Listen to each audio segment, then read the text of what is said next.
prend dans ses bras, qu'il me parle tout bas, je vois la vie en rose. Il me dit des mots d'amour, des mots de tous les jours, et ça me fait quelque chose. A very, very good evening to all of you. We are on the Rising Asia Literary Circle platform, very kindly extended to us now by Dr. Harish Mehta. I think it would be good if Harish would take over, do the introductions, and then I'll get back on stage. Thank you. Thank you very much, Julie. And I extend a very warm welcome to our author from Paris, France, Cécile Omani, whose collection of short stories we will be talking about today. I'd just like to say very briefly that Rising Asia Journal and Rising Asia Foundation have now completed their fourth year in existence, in which time the journal has produced 12 issues, which are all archived. And we're currently working on our January 2025 issue. Simultaneously, we are very fortunate to have brought on board our new president, Mr. Aniruddha Lahiri, who is with us today. And he brings with him a large cache of experience in the corporate world as the head of large multinationals as well as large newspaper groups. So with those very brief comments, I would hand this mic back to Julie to take the discussion forward. Thank you. Thank you, Harish. Always a pleasure to be here with all of you. Cécile, I cannot tell you how grateful I am that you've made this time. We were wondering about the logistics, and I was assured by voracious, regular, devouring readers on the Rising Asia Literary Circle that they have enjoyed reading your book. 114 pages, but what overwhelming of a book. So let's turn to the president of the Rising Asia Foundation, Mr. Aniruddha Lahiri. Thank you, Julie. As Harish mentioned, one of the leading lights in many ways. So Anida, please go ahead. Yes, so first of all, a very good afternoon and evening. Afternoon to those who are joining us from overseas. And that is, of course, our main guest for the evening. So, ladies and gentlemen, it gives me great pleasure to add my own word of welcome to Mr. Cécile Omani, our guest this evening, who is a very celebrated author and with several publications to her credit. And we are very thankful to her for accepting our invitation to this event, albeit a virtual one. So, a big welcome, Ms. Omani. I'm sure that most of you would know that this evening is being hosted by the Rising Asia Foundation, which is a platform to connect people of different countries in Asia. Actually, we are now crossing the borders, and as Dr. Mehta said, we are going even outside Asia. The founders are of this foundation are doctors Julie and Harish Mehta, and I must say that they are just not the founders, but also the inspiration behind it. Rising Asia Foundation, known as RAF, also publishes a journal. Actually, it publishes a journal which Harish spoke about a short while ago, and which has now reached many parts of the world and is much acclaimed for its literary richness. And how many countries, I think Julie will be able to tell you, but we are now going to, Harish, more than 100 countries. You're right. We are reaching approximately, we began with 45, went up to 60, 70, reached the 80s and 90s. So we're hovering around the high 90s and the hundreds now. Good. So that's where that's the number of countries the journal goes to and actually reaches out to the people from all these countries. The foundation's interests lie in literary events like this one, conducting seminars on economic, political, and cultural developments in the region, and many cultural events. Actually, more events on the cultural arena is now being planned, and this year we'll probably have a very big one, if all goes well. I would also like to welcome all those who are joining the event. I have no doubt that we are in for a truly enriching evening. And I'm sure Julie and Harish have provided a little bit of time for some interaction following Miss Omani's discourse. I, for one, am eagerly looking forward to listening to her and the opportunity to interact with her. So, without much ado, let the program roll. Yes, Julie, So over to much, you now. dear Anida. Thank you. Cecile, it's such a pleasure as a celebrated Anglo-French poet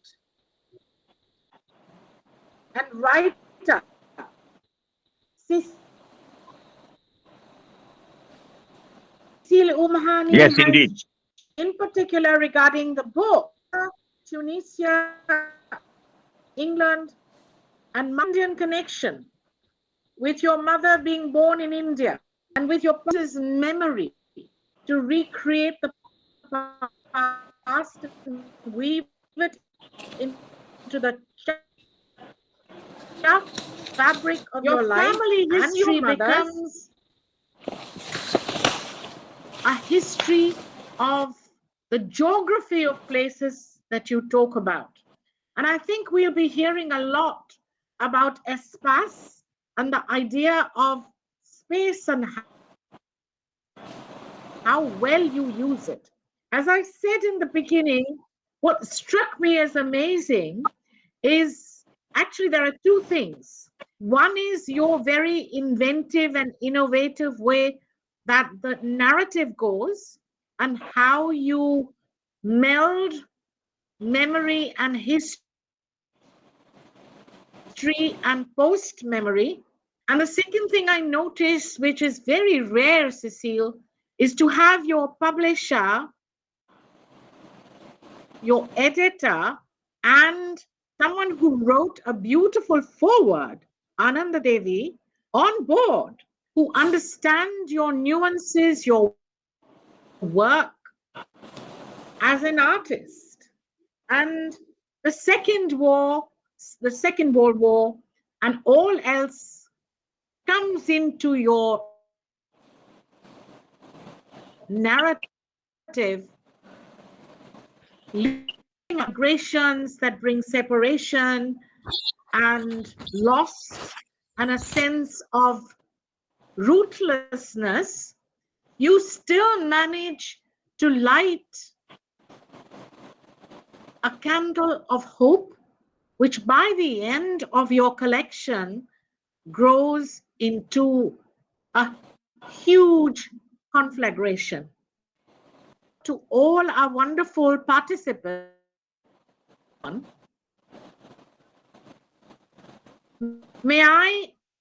The most innovative idea of this book began as a germ for you? Well, thank you so much. I'm really deeply touched by your words, deeply touched by your welcome. And it is an honor for me to invite today the Rise Asia Circle for this online discussion of my book.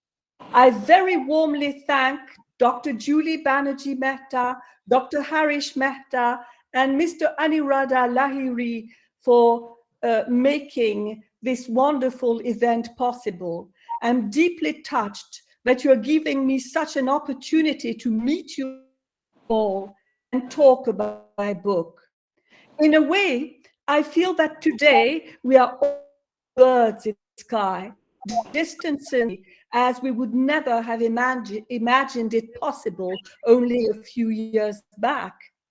Without these technological feats, I probably would not have met Julie during the virtual poetry addas of COVID times. It was Ashish Lahiri who introduced me to Srijan. I was struck by Julie's warmth and great sensitivity as we discussed exile and migrations. And I had no idea then that after our lives went back to normal, we would begin as we are now around my new book. I grew up in France between my mother's English and my father's French. We lived in the French province, and at the time, English words, English lifestyles, quite and sometimes raised eyebrows in places where people from different cultures. I still remember my school teacher sharply corrected me as I was reading aloud in class the story of a character called Teddy Bear. I must have been 6 or 7 at the time. I quite naturally said Teddy Bear. And looked at the teacher in dismay when she said, no, Teddy Bear. That's how I pronounce it. My mother did not always find it easy to navigate between her memory Scottish boarding school where she was raised and the habits and customs of French schools, their testing and grading systems. Such feelings of being unfamiliar, strange, not belonging tend to be contagious, as we know. So you can imagine how cozy and comfortable it felt to come back home after school and listen to my mother reading to me Arabian Nights and all sorts of other stories in English. I would wrap myself up in her own world and momentarily forget the strangeness I so often experienced when I was outside our house. My mother did not only come from Scotland, where she met my father, who was an assistant at the French Institute in Edinburgh. She was born and had lived in Les Indes, the Indies, as my French grandparents used to repeat with fascination as they spoke about my mother to relatives and friends. The plural Les Indes sounded a little old-fashioned to me. Younger generations, like my parents, did not use it. It was only my grandparents. My parents would simply speak of land, India. For the child I was, using the plural Les Indes multiplied the attraction, the beauty, all the qualities of what land was. The plural sounded like a superlative form that also applied to all kinds of objects that were present everywhere in our house. My mother treasured them, pairs of embroidered velvet slippers, copper vases or bedspreads, and so did we. She treasured them as fragments of the childhood she lost when she left India at the age of 7 to go to boarding school in Aberdeen. She did not openly complain or indulged in self-pity, but nostalgia was always there. Her attachment to the minutest parts of what came from her Indian childhood was always almost obsessional. These fragments of her Indian past belonged to our own everyday lives. They had become secret, silent parts of who we were that we could not share with the outside world. Indeed, the outside world around us had only a vague idea of what Scotland or Les Indes were. I knew they would not understand and would not want to understand anyway. And for a very long time, I only had a very vague idea of what to make of all these fragments of life and experiences. It was like the pieces of a huge jigsaw puzzle lying around me. Some were as sharp as broken glass, others were soft and invited me to dream of faraway places. Some tasted delicious, like the curries we so often had on Sundays. Families who live scattered on different continents like mine also experience time in a fragmented way. It was especially true before the technological advances that allow us to speak as we are right now, as if we were birds in the sky, beyond oceans and continents. In the past, we depended on words written with ink and paper to share parts of our lives, to tell each other that we cared despite distances. I soon developed a love for words as an alternative to the pieces of a huge jigsaw puzzle I have just mentioned. Words can find their place on a page and escape discontinuity. You can read them over and over again, even when the people you love have gone away and have physically vanished. In her book of poems, Nettles, the great Lebanese francophone poet and author Venus Hurrigata writes that the page somehow becomes her country. She adds that as she sits writing at her desk, she waits for her loved ones to arrive on the page among words of ink. Migrations separate human beings from one another and from landscapes that are precious to them. But words exist beyond distances. You can turn them over and over again as if they were gems and discover a maze of reflections in them. You can explore the whole world, past, present, and future through them and rediscover it under totally different lights. Well, that's how the book started. I'm sorry if it was a bit long, but I had to explain in a few words. Thank you for your attention. Cecile, that was absolutely on point and so poignant for many of us today who woke up to hear that a dear, dear friend and a supporter of our book reading bunch of people you see here, Professor Choitali Moitro, Dr. Paramita Mukherjee Malik, you have Anasuya Pal, you have Harish, you have Sao Anju Munshi. We are all a part of the Bengal Club, which began the first book club in this city. But just taking the point that the door that you have opened about words are the only thing we have to commemorate and to bring back with memories of people that we have lost along the way. Today we lost a dear friend who died before his time. He was one of the finest neurosurgeons who was also a poet.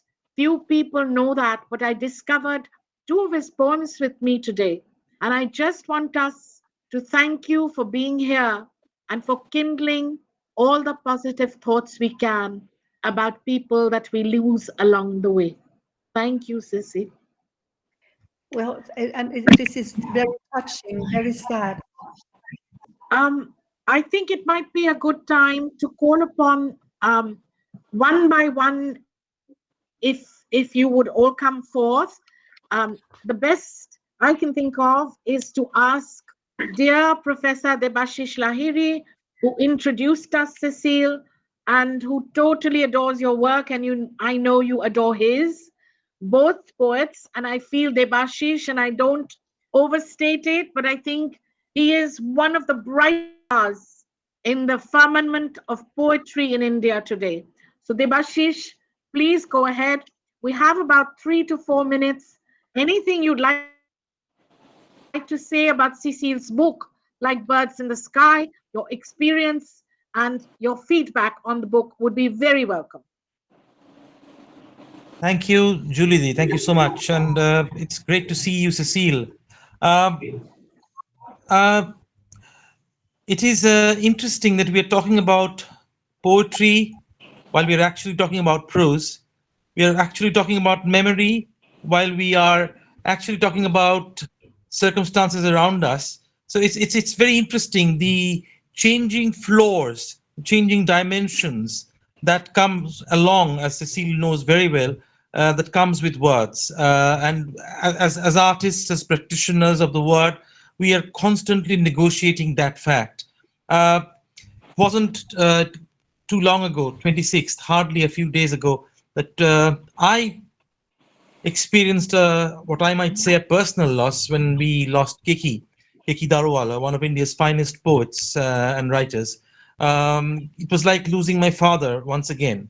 And not 24 hours later, I came to know of the loss of another friend whom I had never met in person, but we had come very close to each other. He was a wonderful publisher who printed fine press books, largely, especially Michael Longley's poems with Sarah Longley's paintings to go with it. And he was Andrew Moorhouse, and he lost his battle against cancer. So again, a wonderful, gentle spirit, Andrew. So we talk about the people we lose, but also the legacy that remains. And I just came across a beautiful poem by Cecile. It was published in the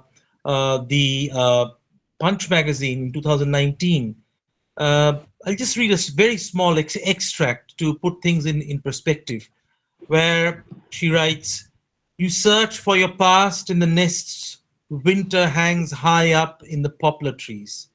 Eager to see new shores, birds have left their dreams inside them as an offering before wandering the skies." So it's a beautiful way of actually summing up what happens, what transpires in the short stories written by Cecile in this volume.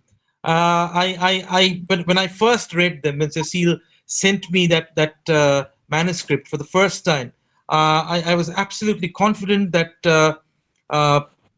this would be quite an addition to the English-speaking world and its literature. So I'm actually sorry that it took so long to find a haven with Dibya Jyoti at Red River, who has been a wonderful supporter of new voices, fresh voices and fresh perspectives. With his own engagement as an artist and a writer, he brings all that to the production, to the publishing of a book, which is absolutely wonderful. And of course, his team at Red River Stories is also a wonderful team that he has assembled. As I was said, I was just wondering that it took such a long time for Cecile's wonderful short stories to come to cognizance of an Indian audience and of course to the world. So without further ado, I would now obviously leave the floor to the other speakers to talk about Cecile's craft, Cecile's art. I've always enjoyed Cecile's work, and the way in which she talks about time is so moving, actually, so moving. And time actually moves across space. I mean, time needs a kind of a wall behind it to move across. It's like a shadow moving across a wall, and that wall is, of course, space. Is of course the places one has been to. So obviously, she's a master at that, and whether it's poetry or it's prose, she manifests that quality to the extreme. So thank you again, Julie Dee, for asking me to be a part of this wonderful, warm soiree discussing Cecile's works, Cecile's latest collection of short stories. Thank you, everyone, in the show. Wonderful. Yes, Anida, please go ahead. Now, Cecile's got a hand up. So I was wondering whether she wants to butt in and respond to the previous speaker. Yes, absolutely. I wanted to thank Debashish for everything he did to make this possible, because he was the person who introduced me to Red River, a wonderful publisher, and it was such a wonderful experience to work with Dibyajyoti and Sucharita, and my warmest thanks to Debashish for making this possible, for opening new horizons to me. Debashish, Thank this you. is what is so, thank you, Cecile. Debashish, this is what is so special of your connection and how you have made this into a global enterprise. My right hand in this, I have three right hands really here in this book discussion group. Anasuya Pal and Anju Munshi and Choitali, Professor Choitali Moitro. And me.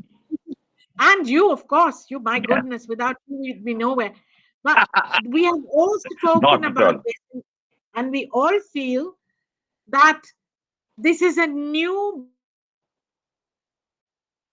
beginning of sorts for Red River. And the fact that you've actually got Red River involved in this kind of global enterprise of publishing is very exciting. Anasuya, would you like to take it from there? Thank you, Julie. And yes, this is what we were discussing. I mean, Anglo-French author and her book being published and physically birthed in India, so to speak. And I like the connections it makes. It's a book which is dedicated to her mother, Madeline, and her mother spent her childhood in India. So we've come a full circle.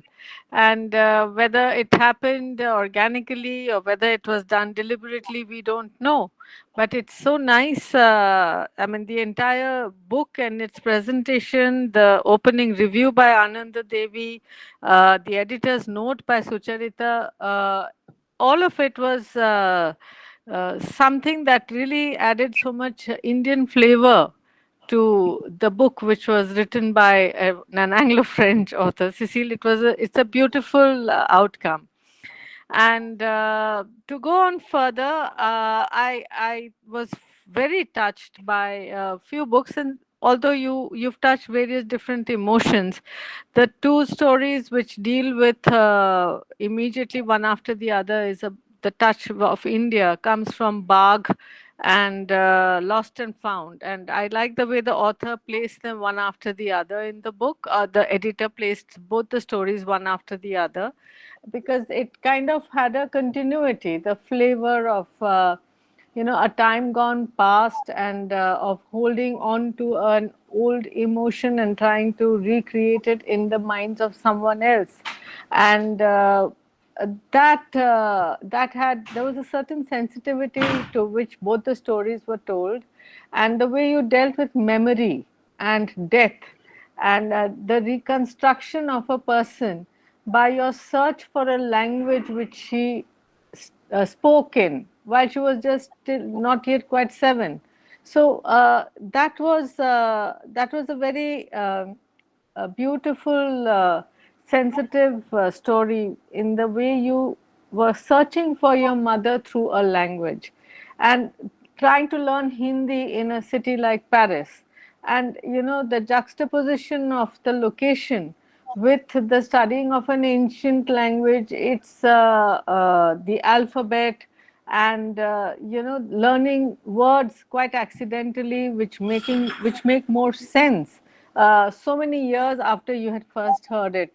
And followed with that was the story Lost and Found, where the discovery of those handwritten scripts of translated works in the book. I thought those two stories really touched my heart. And when Debashish mentions you're dealing with time, the story of Don't Forget the Flowers, I thought was a epic description of the expansion of a time. A moment of time can become an eternal moment, can stretch to eternity. And in that moment of time, when you realized how disconnected you were from the world that you were inhabiting, and stealing that moment of time to listen to the music in that cafe, it was so delightful to read. I thought it was a masterpiece. So more can be said about the other book stories by the others, but these are the three stories that I was really touched by. Cecile, would you like to respond? I'm deeply touched by what Anusaya has just said, and it is true. Listening to you, I felt even more strongly that literature, either for the writer or for the reader, are really parallel worlds. They are parallel worlds where we can go beyond what hurts us in the dimension we have to be in. But the other dimension gives us a possibility of escape, a possibility of being together. And we were speaking of publishing in India, writing in French. Well, my publisher in Tunisia, who publishes my novels, has always said that she wanted the movements of books to change in our world. She didn't want books always to come from the north to the south in Tunisia. She wanted books to circulate around the Mediterranean. So books are parallel geographies where we can incarnate our utopias or try to work in that direction, I think. Yeah, Thank you so much for what you thank said. you, Cecile. Also, I was reminded a bit of Vikram Seth's style of writing, the poetic prose that you would write in. It's like reading poetry, although it's prose. And I was reminded of An Equal Music by Vikram Seth, where he explores a psychological dip into depression while he is going down an escalator, and the two parallels. Your writing reminded me a lot of that, where the two parallels kind of work together: the physical outer and the psychological inner. Thank you. And it's true that I have a poetical relationship with words. Even if I'm writing prose, it's still there. And Very it goes poetic. back to what I was saying about reading the words we received from Canada and reading them over and over again, approaching them in a poetical way. Thank you. Thank you. Cecile, if you remember, in our first exchange, that's one of the first things when I asked you as a poet, how hard was it to change into the garb of a fiction writer? And you said it wasn't really that hard. You had to watch out for some things, but you sort of managed to transform or transliterate very easily from the poetic into the fictional genre. We have a fabulous person here who can comment on Cecile's style more than any one of us. Her editor, Sucharita Dattawasane, is here. So Sucharita, welcome to you. I didn't expect that you would make it. This is wonderful. Julie, thank you for bringing me in, and thank you for this wonderful session with Cecile. But I will not be able to switch on my microphone or the camera because I have joined in from my doctor's clinic. Cecile knows Okay. about it. I'm waiting for my doctor, so I'll just, listen to you all as it. No worries, no worries. I'm so sorry I'm sure that won't, that won't be too thin on the line. In fact, you'll probably get a lot of outbursts from a lot of people. Okay, so moving on to Professor Choitali Moitro. Choitali, your views would be most welcome at this stage. Oh, first of all, a big thank you, Julie D. Am I clear? I don't have a very good voice Absolutely today. clear. Yeah, I'm you're clear. And Madam Cecile, it's my privilege to be able to meet you online, and I've been enjoying every bit of the book that Julie D has sort of given to us. Although it's a sad day, as you heard just now, for all of us, maybe it's right to begin by saying that this sadness is positively intensified by your narratives. So let me begin by quoting a few lines from your book, where you say that human lives are like a fabric woven of uh, traces and shadows whose presence we are often unaware of. And the written word is one way of reclaiming them beyond time and absence. Madam, I must congratulate you for being so bold, so upright, and so to the point, as all of us keep enjoying your book. What I felt after reading a few stories would be that you are using memory to raise questions which are deep and best left unanswered. In a story like The Summer We Went to Canada, it's the reminiscence of a journey. Just now, Anushua was talking about Vikram Seth. Some of your uh, descriptions also reminded me of Vikram Seth for his book called From Heaven's Lake. I think it's a very, very important part where you talk about traveling. For instance, this particular story, The Summer We Went to Canada, it's a family oriented story. You're trying to show the importance of a family reunion. You're trying to describe the difficulties of flying in between airports, the flips, the falls, which you are constantly sort of experiencing and getting harrowing ideas from it. And finally, the reunion happens. But in such a story, there is a sentence where you say, the sense of the vast, boundless world outside made me dizzy. You see, these are some of the insights where you are able to combine your narrative between the individual and the universal. I think that is very important.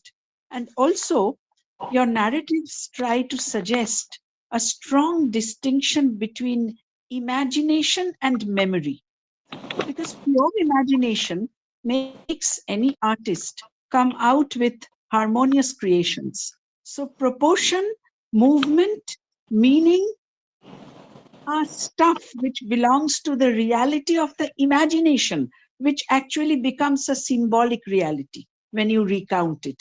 And I think that is your brilliance.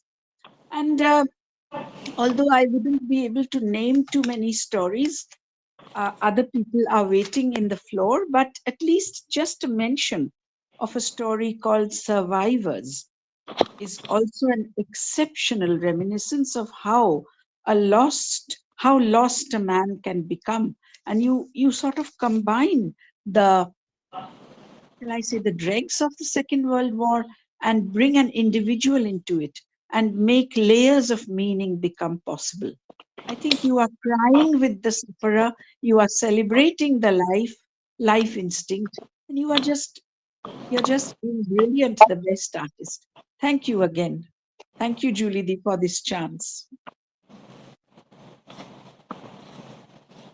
Thank you so much. You are too kind. I'm very moved by what you have said.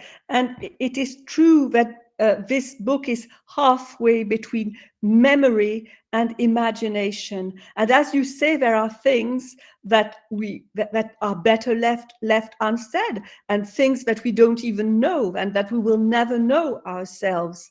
And imagination is there with the help of the unconscious, maybe the subconscious, to try to fill in the blanks, but not fill all the blanks, as if we can only share a book, in my opinion, if there are some blanks other readers can fill with their own experiences. Absolutely. It's a sharing experience. Reading is a sharing something. So it goes both ways. Yes. What I don't say, because I don't know, or because Yes. I don't remember, well, other readers will imagine, and it was very moving. Very often I had the opportunity to discuss books, specific details, for example, about a book in former Yugoslavia, the name of a character. And a lady from former Yugoslavia came to me and she said, "Why did you call your character that name?" And I said, "Well, I like the name." And she said, "Did you know the song that used to be sung in the early 60s in Yugoslavia?" And I said, "No, I didn't know it." And she gave me the poem. And when I read the poem, it made sense. So that in a way, reading and writing are an exchange, a sort of communal enterprise. That the book becomes enriched by what other people's experiences bring in the interpretations. Yes. Thank you Yes. so much. Thank you again. Thank you, Julie Di. It reminded me the exchange that Choitali and you had about readers and writers. I can't emphasize enough the importance of the theory of Roland Barthes when he said in the 1920s that with the death of the author comes the birth of the reader. So in a way, the onus is being given to the reader. I think that's marvelous, Cecile, no? It's again something very comforting that these experiences are not only shared, but become enriched through the sharing, and that whatever the darkness, whatever the sadness, this is really a source of light, a source of comfort, I would say. Let's move on to Anju Munshi, and we'll come back to Harish. Anju, go ahead. A warm welcome, everybody, and greetings to Cecile. And very happy to be sitting and talking to you, and absolutely honored.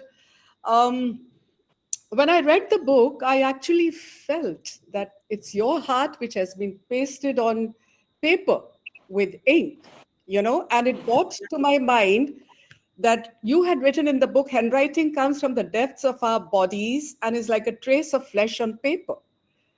And since I know a little bit of graphology, I could understand, that this is the grapho curve, which is being shown here on the paper. It was very, very impressive, very touching, very overwhelming. And I've thought that your stories are defined with nostalgia, long gasps, deep sighs, punctuated with episodes of separation, exile, and also a sense of loss. There's a diasporic anguish in most of your stories. There is an exile from within and without, inwards and outwards. And also, there's a very strong sense of release. By the end of every story, which I read, we reach to a level of a release, which I think you would have found very therapeutic whilst you wrote your stories. In your own words, your story is a dive into the past. You have crossed between borders. There is the trauma of recollections, memories, changing landscape, which you have very, very skillfully tried to rearrange get back to life with the power of your memory. What impressed me the most was your metaphoric usage of words. I have read lines one after the other. I have repeated, gone back to the pages and left the lines. And I love the curious case of curved alphabets that appear like mysterious characters. Beautiful pebbles, unbroken. These are all alphabets that you have written about. Beautiful pebbles, unbroken shells that hold sounds once familiar to my mother and meant so much to me. There is something very, very poignant about it, something very endearing about these lines. And the carpet, I mean, that was like the magic carpet which had you flying all over with your imagination.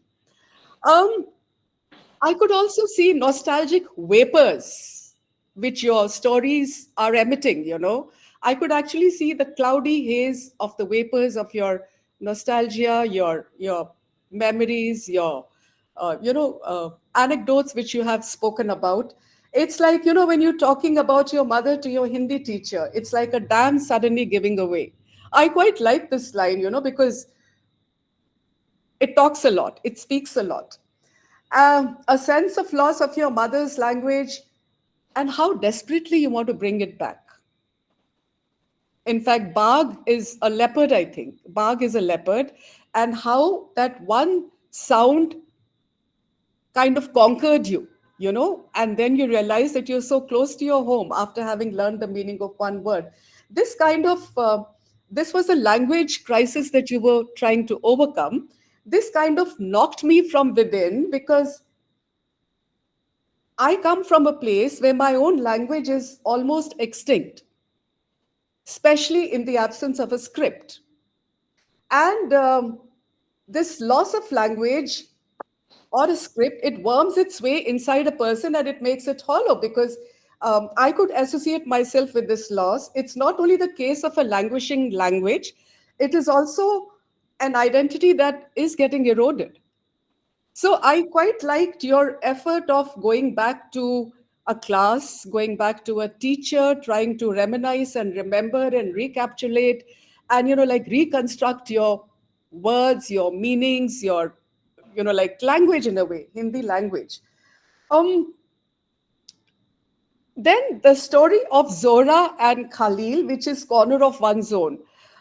Misogyny to the core, but a great relationship between Zora and Khalil, where he helps her in finding herself. For Zora was lost in a man's world, and finally she found colors and light on the canvas as a kind of a release for her own self.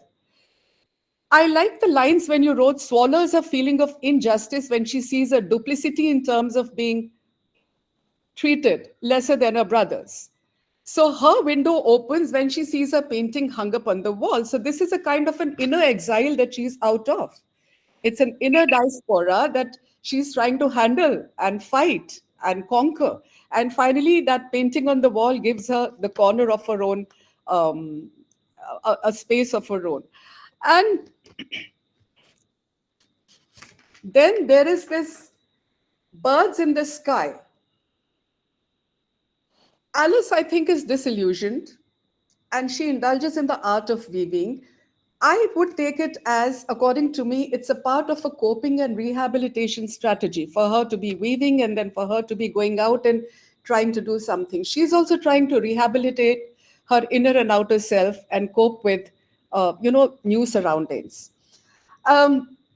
Getting uprooted does lead to an identity crisis. So whether it's a mother who's listening to violin, whether it's Zora being supported by her husband, whether it's a German weaver who lands up in a village in Africa, the stories are a take on our contemporary world, whereas there is humongous conflict and disorder and displacement.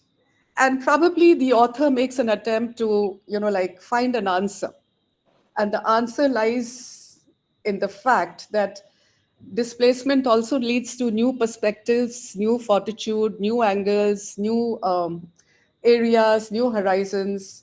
I think so. I think that's what your stories mostly talk about. They have a positive finale. Thank you so much.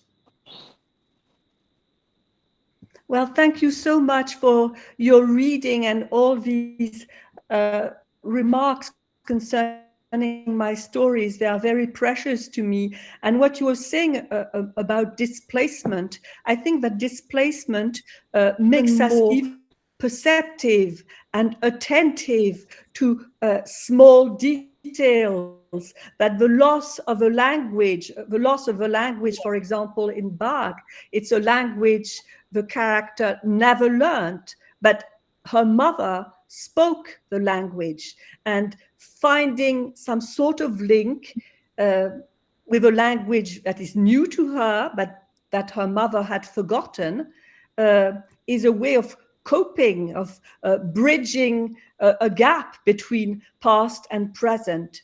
And you also said something very interesting about letters, the Yes. letters of the alphabet, of various alphabets.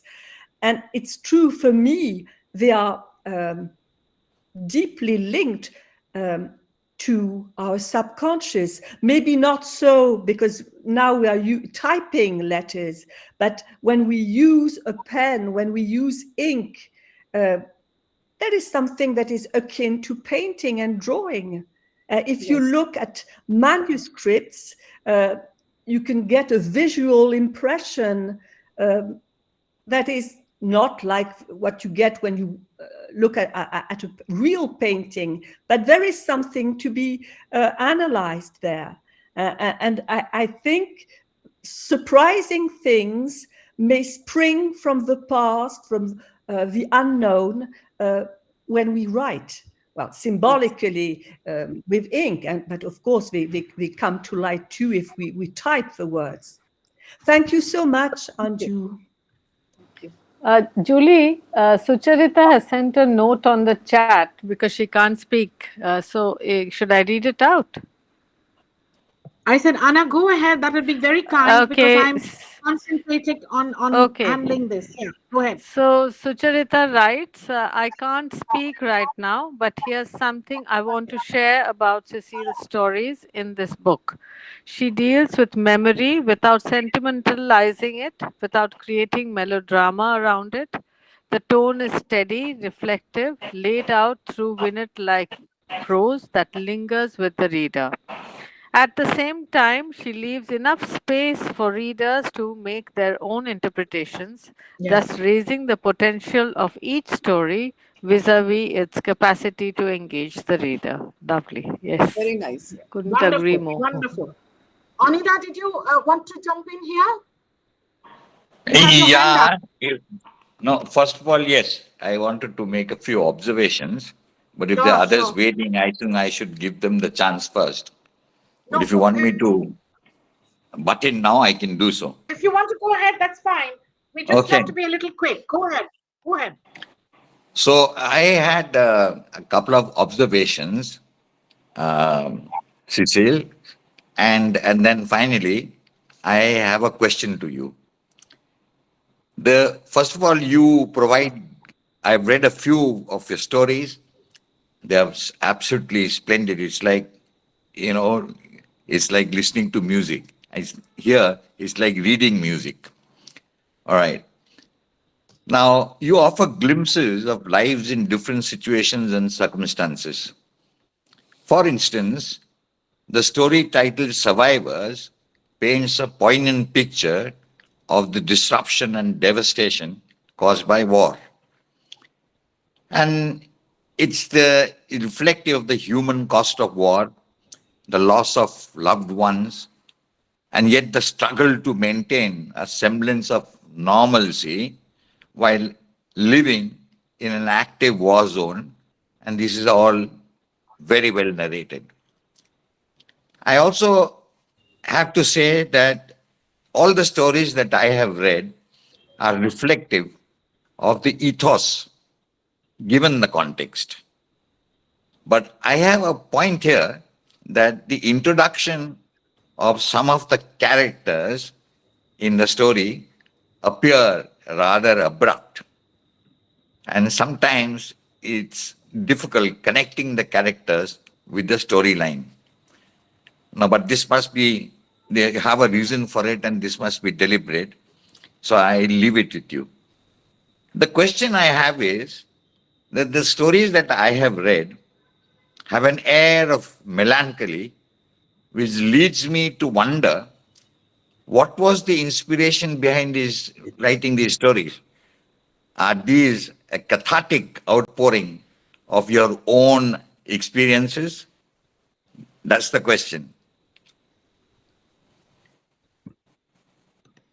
Questions. First, if the characters seem to appear abruptly on the scene, I was not aware of it, and I'll try to reread my future stories and not to make abruptness and embarrassment for the reader. And what about the melancholy? Well, I felt the need to write these stories at the time. I had to reconnect with memories.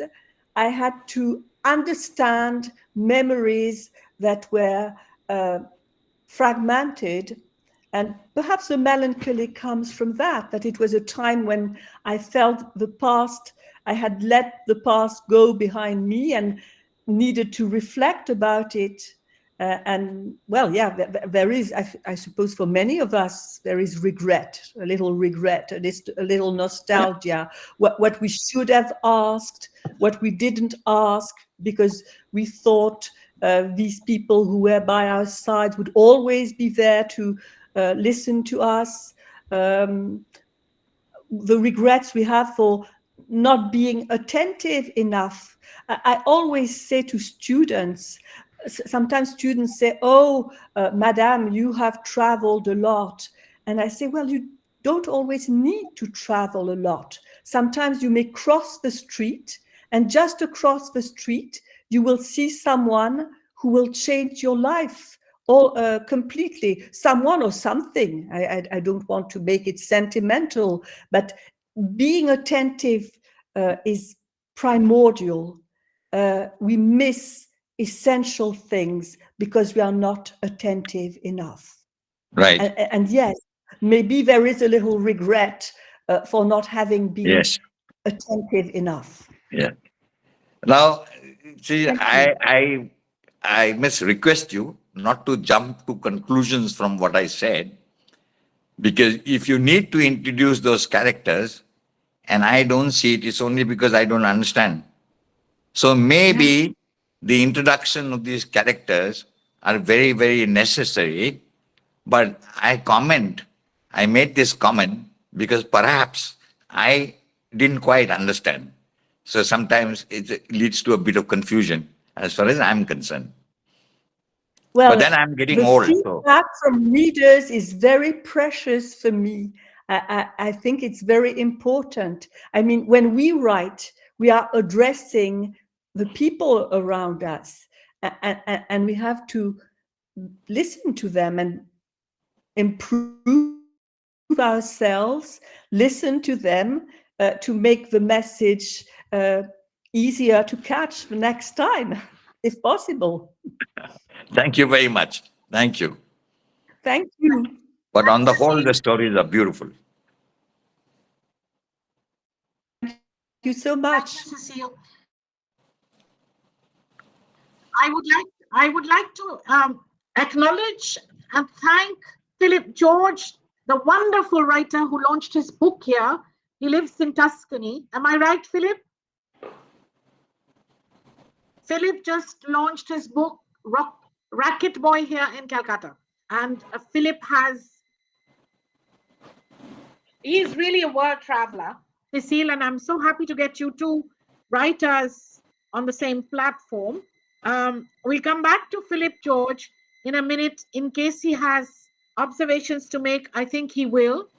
But I just want to gesture towards Jean Carroll Ewart.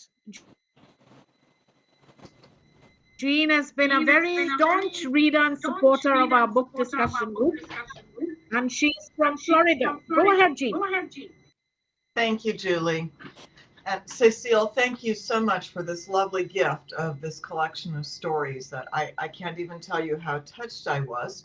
I want to talk about two things. One is my reception of your stories, and the other one is about the narration of the stories. And my reception comes first because it's relevant. I think a lot of us are what sociologists are starting to call third culture kids. That is, we came from one place, we were part of another place, Army kids, State Department children, international travelers. I am the child of missionaries. They served in the Congo for a decade, running a tuberculosis hospital. They had to leave when the Congo dissolved into civil war when I was 12 years old and were never able to go back. The station that they built from scratch was destroyed. And I feel like that world was torn away and I will never know that again. My father was also the child of missionaries. They were in China serving. And he lost that world on December 7th, 1941, when Shanghai was overtaken by the Japanese and his parents fled and came back to the United States. And he was never able to reclaim that world. My great-grandparents were missionaries in India, where they ran a clinic in Kerala that worked with leprosy patients. Now that world wasn't torn away from them, but they had to come back to the States also just prior to a war, prior to World War I, when American nationals were recalled. And they never were able to go back because of my great-grandmother's health. And so my grandfather also had his childhood home removed. So the incredible nostalgia that permeates your stories about these lost worlds deeply touched me. The narratological interest that I had was in the stories that often end without resolution, which I appreciated because, in fact, our stories do end without resolution. I can't recreate my childhood and go back to it and understand it completely. I'll never be able to.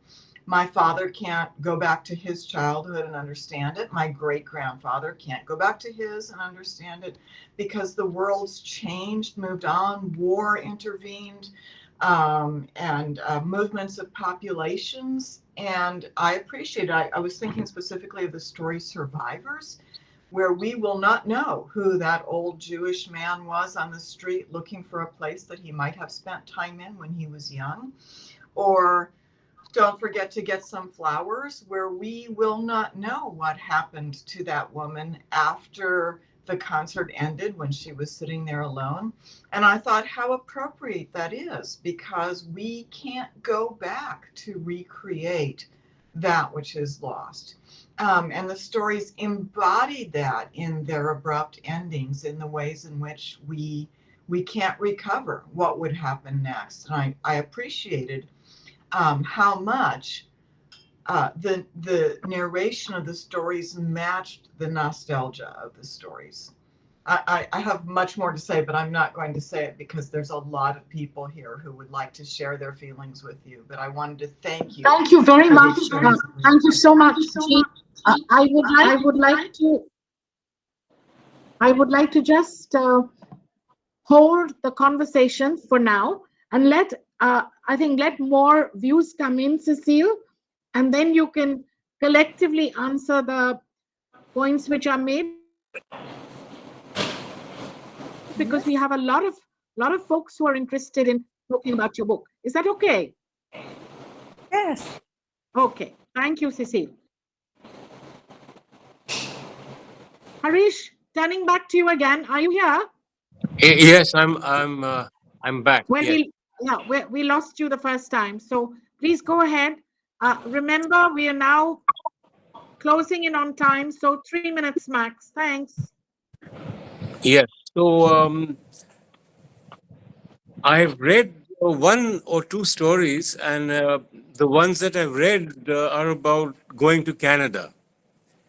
And so a couple of observations. First is that, Cecile, you 6 when we went there. If at all that was you that went, and if it's not a fictitious character. The second question is that how much of fiction is there in that story, because you were just 6, but your observations are extremely, deep and wide-ranging. The third question is that you write from the perspective of well-settled people in France moving for reasons that are not very well amplified.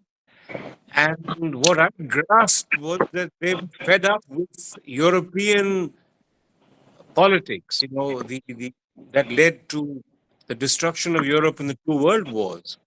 So there might have been some of that. But then, interestingly, when they reached there, they found it to be such a God-forsaken and cold country, out there, and so different and so artless and so without culture, and in the culture of France and Paris, and the lack of museums and libraries. So they were obviously highly disappointed, and they hightailed it back to Paris. Julie and I have hightailed it out of India. We went to Singapore, then we hightailed it to Thailand, and then finally a hightail act was to Canada.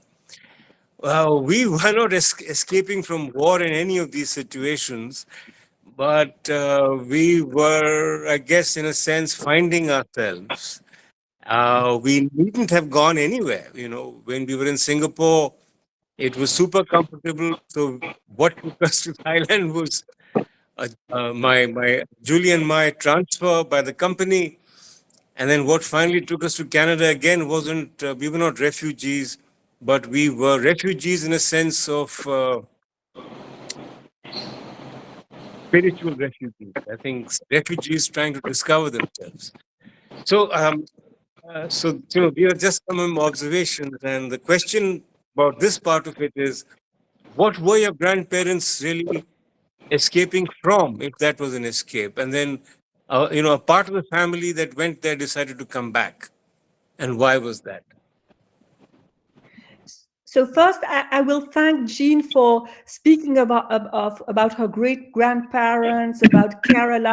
I was thinking that maybe her great-grandparents met mine when perhaps they were in India at the same time. Now, to come back to Harish's question, this short story is the one that is closest to my memories, the one where there is least fiction. And in fact, I was not 6, I was 10. My sister was 8 when we went to Canada for the first time. And in fact, my parents had a life in France. They didn't plan to settle in Canada. It was the Canadian family who secretly hoped that we would come and live with them maybe. And they had left Britain in the 50s, between 1955 and 1957. And it was my mother's sisters and brother, and they were looking for a new life in the post-war Britain, And my grandparents, they visited them, and my grandfather fell in love with Canada, and he decided to go and settle there. And my mother found herself alone in Europe with my father and my father's family. All her family migrated to Canada. So it was not easy for her. In those days, you didn't travel as easily as today. And the story tells about everything she had to plan and organize. Imagine, we were living in the provinces. I think we were perhaps the only family to travel such a long way at the time. And of course, in a matter of a few years, all this changed, and now it's very ordinary for people to take a plane and go to another continent. Have I answered your question, Harish? But why did they come back? Well, because it was planned as a visit to the family, a visit to my grandparents, a visit to my aunts, an opportunity to meet cousins I had never met. Cousins I only knew on tiny little black and white photographs, because we had letters, and my mother was very emotional about these letters. And sometimes in the letters we had tiny little black and white photographs, nothing to do with the photographs people exchange today with their smartphones. So that was how it started. But of course, there again, we reach the question of interpretation. We reach the question of how does the story echo in a reader's mind according to a reader's own experiences. And that is what is fascinating about writing, I find. But then, what the story clearly says is that there were no museums or libraries out there in the Rocky Mountains. And the thing that I got as reader was that here were a couple of people from, France, Paris, where you have everything, all the culture, and out there, it wasn't Toronto, it was a small community out there in the mountains. Yeah, a tiny community. And it is true. I remember going for a walk with my father and my mother, and they forgot about my presence. And there must have been something about the adults saying, oh, why don't you stay? You could start another life here, and we would all be together. There wouldn't be any more separations. And I remember my parents saying, oh, well, after all, we are not far from Paris. We have the museums. What about schools for the girls? I remember that. That's not fictional. That's true. I think we have covered a lot of interesting ground, and the debate goes on. Professor Madhu Chanda Roy Chowdhury, it would be wonderful to have your views now.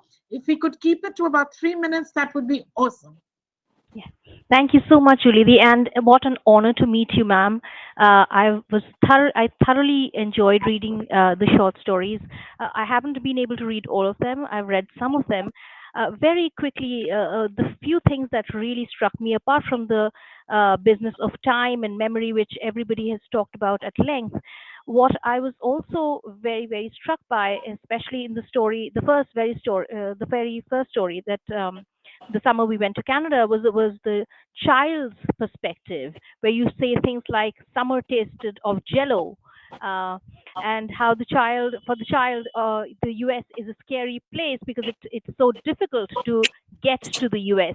So that itself was very, very interesting to me. And also I learned from Julie B's piece in T2 that you've been passionate about Satyajit Ray's movies and Tagore's writing, and it definitely reminded me of Tagore and Ray, because what they do is that they really seem to inhabit the child's perspective, and it never seems imposed, and that's the same kind of echo that I found in you.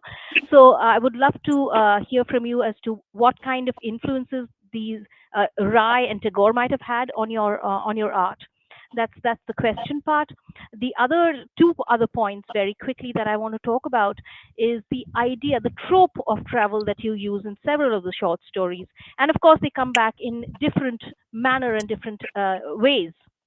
Sometimes it's a time travel, sometimes it's a physical travel, and so on and so forth. But one thing that I found very interesting was that usually with the trope of travel, it's always an enabling trope, so that especially when you're traveling somewhere, it is always seen as an enriching and an ennobling and a fruitful experience, if you will. But in the very first story, the travel itself and the impact of the travel itself is kind of ambiguous, if not a little bit dark, if I might put it that way, because when the mother comes back and when the child comes back, especially the child, the familiar seems unfamiliar, because the French that the child hears suddenly sounds strange. So the whole idea of travel itself becoming disorienting rather than orienting and insightful. That was something that struck me a lot. And also the mother, when she's coming, she was so excited when she was leaving because of the reunion, and when she comes back, she seems lost and absent-minded, and she's clutching onto her bag as though she wants to hold on to something that is slipping away. So if you could, I would love to hear more about that from you. The other thing that struck me was the titles, and so many of them were so ironical.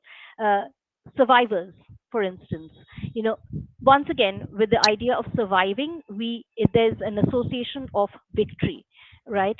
But in this story, I don't see a victory necessarily in the survivors of the Second World War and what happened with the Holocaust, and the idea that we can paper over what has happened, and which doesn't really work, because when the brother is talking about the hotel, which used to be the meeting place for families who had been finally released from the death camps, there's this beautiful line which you write and says, "Today the hotel only kept its appearance of red velvet and gilded luxury, except for a plaque outside reminding visitors that the place was used as a reception center from April to August 1945."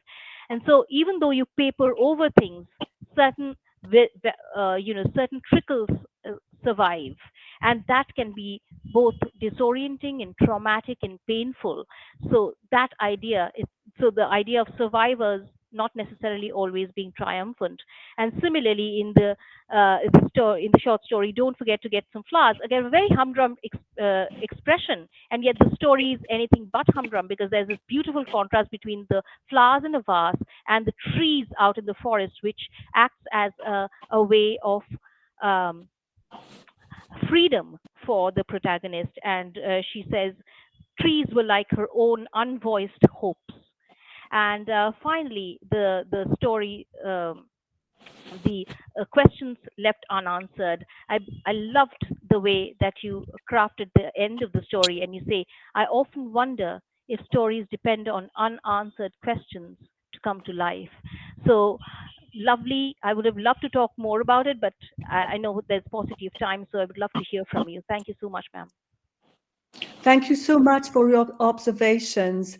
Well, surviving is not always triumphant. We all know that some people feel guilty for surviving after a disaster, be it a war or another kind of disaster. And in fact, it's again the question of time. You survive after something. You felt disorientation at the end of my story. Well, it's because things come to an end. My mother was again confronted with being separated. After all the excitement of going to Canada, well, everything has to come to an end. And I would like to briefly evoke the letters we would receive at home. In those days, I don't know if some of you have seen them, we used air letters. And these air letters were sort of formatted letters, and I still have them.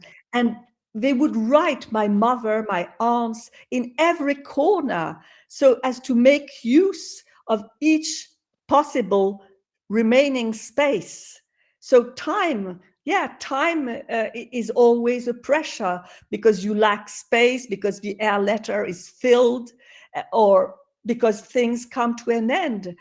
And perhaps because you should feel happy because you have survived, maybe not happy, but relieved, but you don't, because the dead are still there behind you. Now, you were telling me about Rai and Tagore, and they are both fascination, a source of fascination. They are extremely important. I can't explain if they have an influence, if they are perceptible in these stories, but it's true that they are part of my life. And I must say that in France, the status of a short story today is not as good as the status of the short story in India or in the English-speaking world. And I must say, Tagore's short stories are beside me all the time. And in my latest novel, I mentioned Kabuliwala, because French readers don't know about Kabuliwala. But so I say write a few lines about him. And the film are some films that I watch all the time. Thank you. Thank you, ma'am. It's wonderful hearing from you. Thank you, Cecile. Yes, Chris Marsh is here from England. Chris, would you go ahead, shoot. Hello. I just want to say thank you so much. Those stories just moved me tremendously, and I was very much reminded of Tagore, whom I've studied in depth, particularly his notorious absence of endings. He just doesn't end his stories. You know, there's a continuity always to beyond the stories. Yeah. But the particular story that moved me was Don't Forget to Get Some Flowers. Because I was drawn into it in a curious way. Elise starts off making a tutu for her daughters. Well, you know, one each, I imagine. And she mentions that she's making them out of taffeta. And I have done a lot. It's a big thing in my motherhood when I had small children was I loved making their clothes. I had two daughters, and you wouldn't make a tutu out of taffeta. It's too heavy. You would make it out of tulle. And so I was drawn into what I thought was an error in a way, or something that I didn't relate to, I didn't understand. But the rest of the story, I totally lived it. You know, some stories you get into the character and you're carried into the character by the skill of the writer. In this one, it was me. I was there. You know, I'm in my 80s now, but I was back in my 20s with two small girls with many of the same feelings of having been a career woman, and now, you know, I've got these children to look after, and they had total control and deserving of my love and attention, and yet there was part of me that wanted to be somewhere else, doing something else. And also the part where she has a realization when she goes to another mother's birthday party of the passage of time. And I'm very conscious of that now, that was an episode of my life which was so important, but it's a very universal one. So many women have an experience very, very much like that. And yet it passes. And the poignancy of that stage of life when you are so important to your small children, I mean, it just moved me tremendously. But it was just one of many of those stories which drew me in different ways. But I thank you particularly for that one.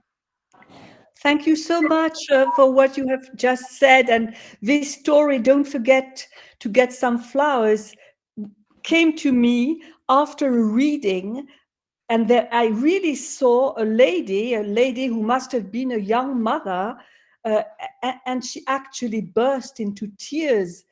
And I tried to question, well, what she didn't say and imagine it, fictionalize it.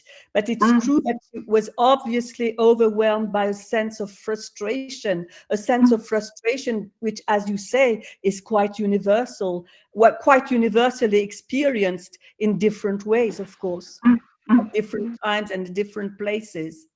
Thank you so much. Thank you, Chris. Great Tagore lover, lots of work on Tagore. So I think Cecile and you have found a common ground there. That's quite wonderful. I've got Smita Kothari here, my colleague from the University of Toronto. Dr. Kothari, what are your observations on Professor Cecile Umhani's book?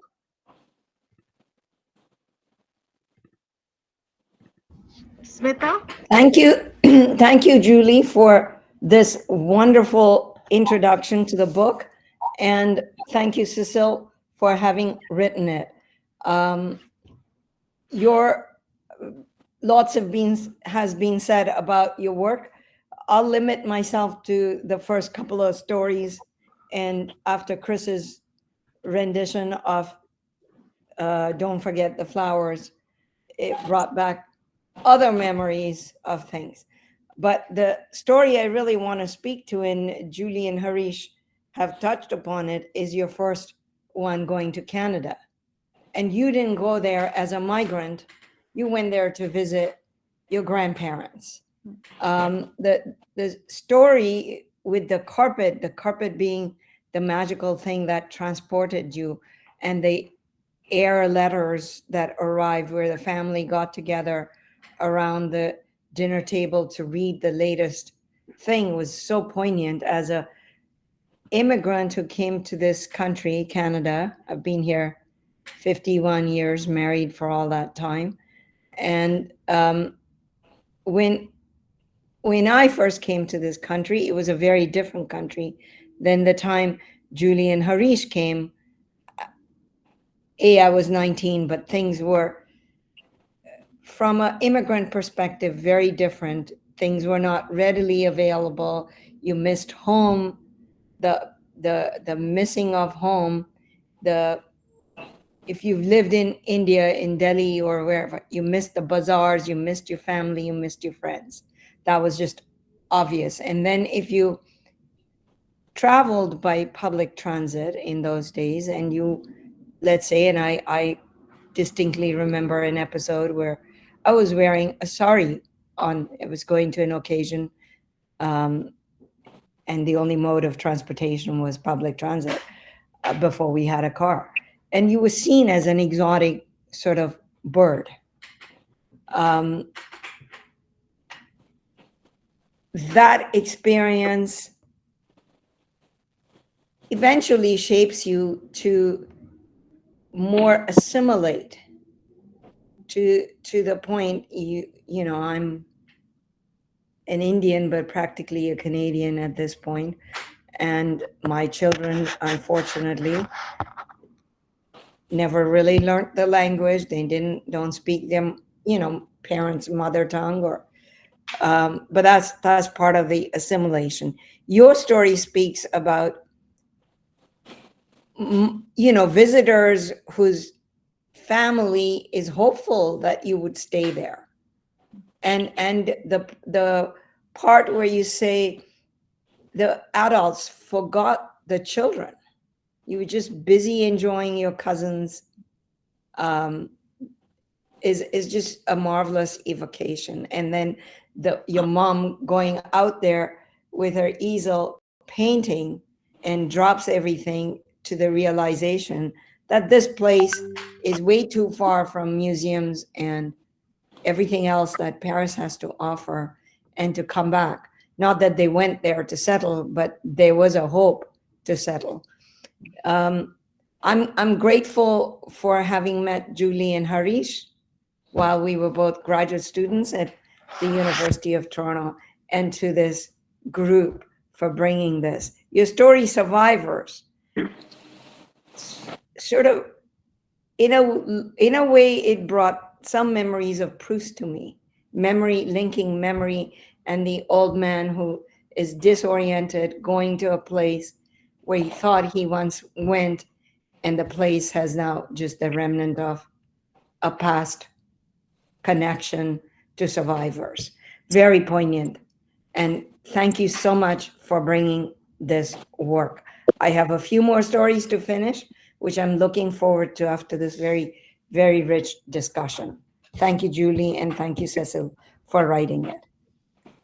Thank you, Smita, for your observations. I'm very touched, deeply touched. You bring back these memories of Canada in the early 1960s. You arrived later, but I remember 73, I arrived. Yeah, 10 years after my first visit. Yes. When the Trans-Canadian road was still under construction Oh, wow. Okay. in some parts. Okay, then let me turn to Parthiban. Parthi, are you there? Would you like to say anything? I know you're not very well.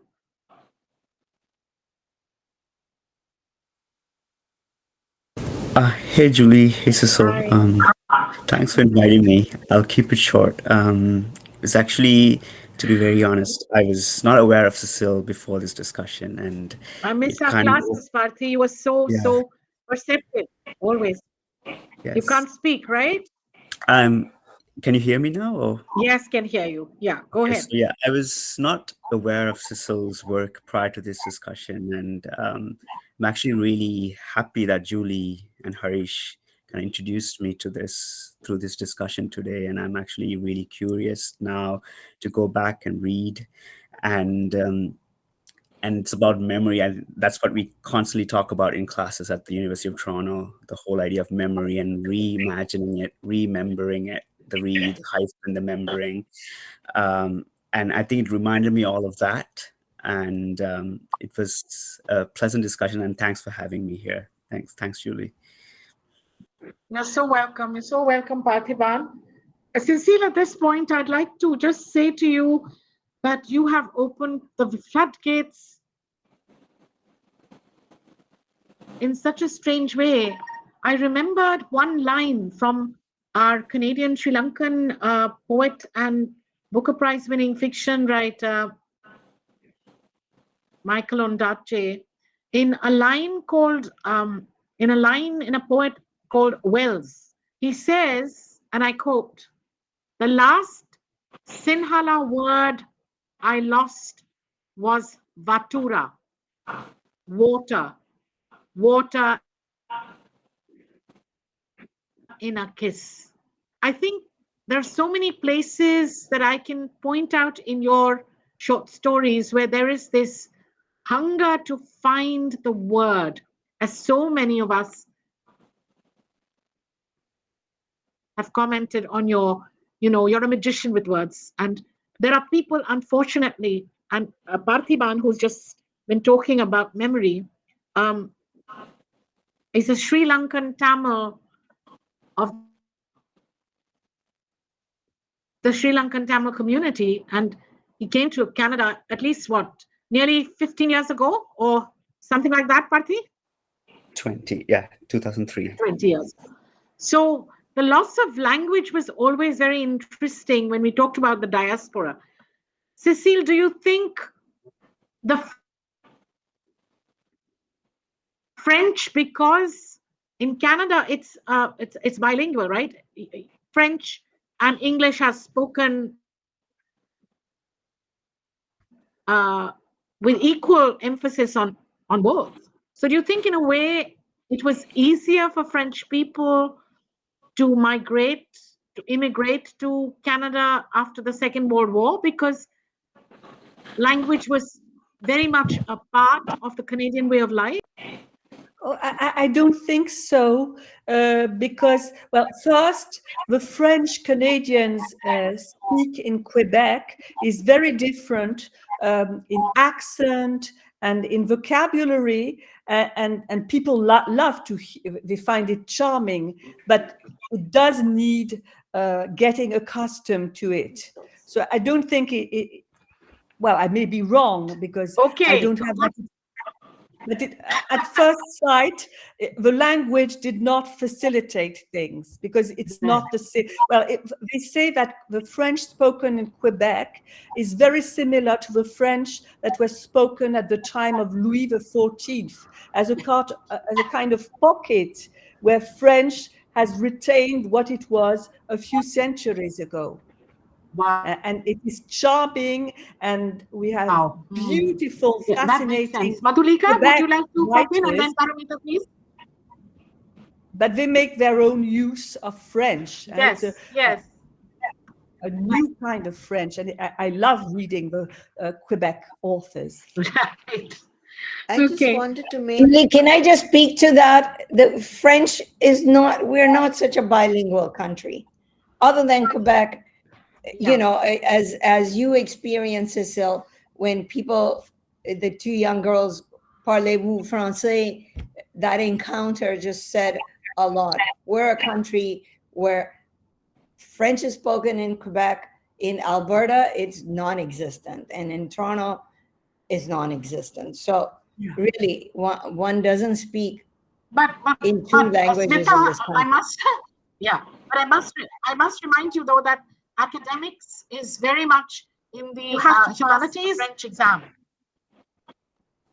Sure, yes, I did too, but I'm saying as a spoken language, it doesn't exist. Yeah, you're outside right. of Quebec. On a daily basis, you're right. Yeah.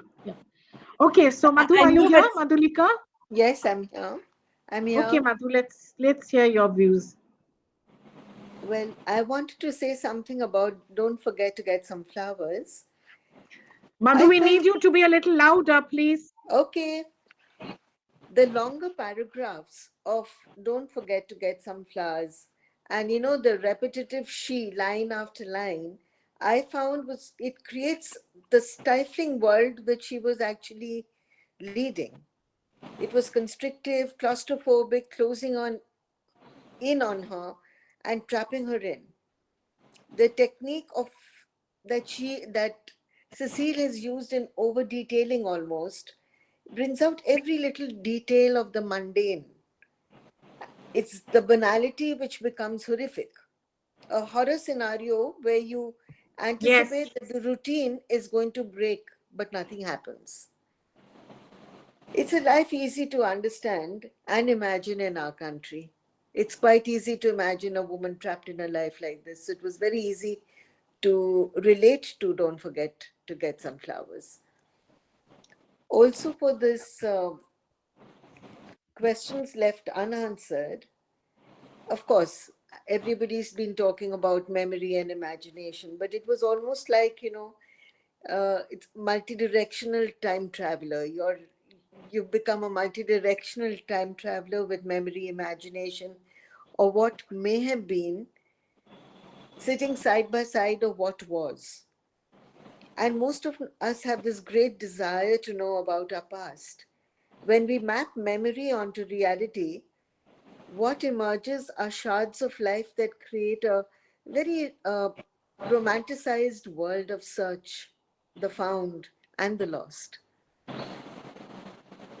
So I felt in viewing the story that there is a layer formed over the reality of the author's ancestor because of conjecture in the opening age itself by the author and her cousin. One saying the grandparents wouldn't have stayed at the hotel because it was too expensive. The other saying they might have because they would be celebrating their arrival. Two different prisms through which to view. And then the reader who also searches for what he's looking for in a piece of writing where he looks through his prism, superimposing his thoughts onto an already imposed upon event. I found Cecile's stories very fascinating. And the last two stories especially stole my heart. Thank you, Cecile.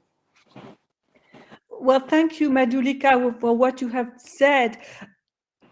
This notion of the prism of a reader is something fundamental. I don't think I would want to publish if I didn't feel that prism existed and could multiply, could enrich every word I put down on paper in a multi-directional way, as you say, about time. Thank you so much. Dr. Paramita Mukherjee Malik, who's a poet and a scientist, followed by Vivek. And, we've gone on because it's been overwhelming response. And it's like being in a PhD seminar room, isn't it, Cecile? Marvelous. Well, the prism of reading enables us to share and discuss. Thank you for your time, Cecile. Yes, Paramita, go right ahead. Thank you, Julie Di and Harish Da, for inviting me here for this lovely discussion, and so nice to meet you, Cecile. I loved the one-worldness where of course, your ancestry shows that, and your stories, there's this one worldness. And even you've quoted Virginia Woolf, who says, as a woman, my country is the whole world. And so again, in many of my poems, sorry, I'll just read two lines of a poem where, this thought resonates in the poem, where I say, which soil is my own? Is the smell of soil different in different places? With the first monsoon setting in, is petrichor different in different places? I scooped up a handful of soil and it smelt like Mother Earth. I think this poem of mine resonated while reading your stories, Cecil. And a wonderful, I'll just make it very short because I know time is limited. So a wonderful, very happy coincidence happened when I was reading your book. My mother has written some Bengali short story books, So I was reading one of her story books where she talks about her childhood. And I could feel my mother with me. And then, Cecil, I read the story called Bhag, where you were learning Hindi. And I was just waiting for that essence where you can find your mother. And that word, it triggered you. And you found your mother with you. So it happened a while ago with me. And then when I was reading the story, it happened to you. So it was such a happy coincidence. I just loved this. And of course, you talk so beautifully about positivity, about poetry. I loved where the summer and the Canadian visit, where you say the dolls seemed about to walk into a future of sun rays and little blue clouds. I think tiny little phrases of yours bring in so much of positivity. And again, like questions left unanswered. I love where you write, strange how we seem to need more and more traces as we get on in our lives. Yes, we want our memories to come back. We want how we were with our parents. We want to remember our parents, our childhood. I think that goes on coming back to us. It was a lovely book. And thank you so much, Cecil. Thank you, Julie. Thank you. Thank you. Thank you for quoting Virginia Woolf. I do think that as writers and readers, we have a responsibility in crossing borders, bringing people together, going beyond national differences. And with books, you can do that. And I think it's more than that we can do it. It's a responsibility we have. It's a sort of utopian view I have that the world could become better if we crossed more borders through books. Yes, thank you. The last word from Vivek Krishna, if you're around, Vivek, would love to hear your views.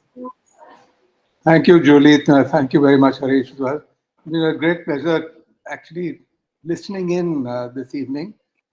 Unfortunately, I have not had an opportunity of reading your work, Cecile, so I won't have much to add on that front. But I am looking forward to reading you now that I've been listening to everybody here in this forum. Thank you so much. Thank you. Thank you. We've passed the 2 hour mark, I think, and not a dull moment.